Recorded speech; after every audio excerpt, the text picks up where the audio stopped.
தேசபக்தர்கள் அனைவருக்கும் வணக்கம். நான் அன்புமாரி. இன்னைக்கு சட்டமன்றத்தில் உதயநிதி பேசியிருக்கக்கூடிய ஒரு கருத்து, மக்களை பிரிக்கின்ற சனாதனத்தை ஒழிக்க வேண்டும் அப்படின்னு பேசிக்கிறாரு. அவர் அந்த இடத்துல அது பேச வேண்டிய அவசியம் இல்லை. ஒரு விரத்தியில பேசிக்கிறாரு. அதாவது கூட்டணி கட்சிகள்லாம் நம்மளை விட்டு போயிட்டாங்க, எப்படியாவது நம்ம ரீச் ஆகணும் அப்படிங்கறதான் நான் பார்க்கிறேன் அவர் பேசின கருத்தை. அதாவது ஏற்கனவே டெங்கு மலேரியா போல சனாதன தர்மத்தை ஒழிக்கணும் அப்படின்னு அவர் பேசினாரு. அவர் பேசினதுக்கு அப்புறம் இன்னைக்கு அவருடைய அப்பா சட்டமன்றத்துக்குள்ளேயே வர முடியாத சூழ்நிலைய மக்கள் உருவாக்கி இருக்காங்க. நாடு முழுவதும் மிகப்பெரிய ஒரு கொந்தளிப்பு ஏற்பட்டுச்சு. அதற்கப்புறம் மம்தா பானர்ஜி அரசாங்கம் இவருக்கு ஆதரவு கொடுத்தாங்க. இன்னைக்கு அந்த அம்மா இருக்கிற இடம் தெரியாம இருக்காங்க. அதே போல கேரளால கம்யூனிஸ்ட் கட்சி ஆதரவு கொடுத்தாங்க. இன்னைக்கு கேரளாவில் கம்யூனிஸ்ட் கட்சியை தொடச்செறிஞ்சிருக்காங்க மக்கள். இந்த நிலைமைக்கு காரணமே இவர் சனாதன தர்மத்தை ஒழிப்பேன்னு சொன்னதுக்கு அப்புறம் தான் இத்தனை பிரச்சனையுமே உருவாயிருக்கு.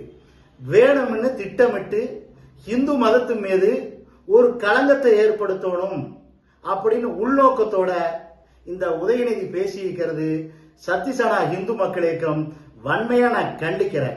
அதாவது சனாதன தர்மம் என்பது ஒருத்தனுக்கு ஒருத்தி அப்படிங்கிற கலாச்சாரம் எல்லாம் அதில் இருக்கு. அது அந்த திமுக காரணங்களுக்கெல்லாம் அதை பின்பற்ற முடியாது. அதனால ஒழித்து கட்ட வேண்டியது திமுகங்கிற தீய சத்தியத்தான் தவிர சனாதன தர்மத்தை அல்ல.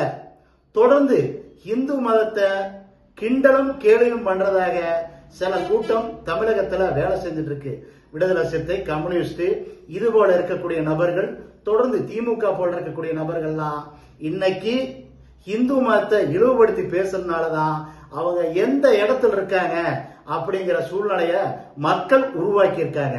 இனி தொடர்ந்து இந்து மதத்தை இழிவுபடுத்தி எந்த அரசியல் கட்சி வேலை செஞ்சாலும் அதுக்கு தக்க பாடத்தை மக்கள் புகட்டுவாங்கிறது இந்த தேர்தலில் இந்த அரசியல் கட்சிக்கு புரிஞ்சிருக்கணும்.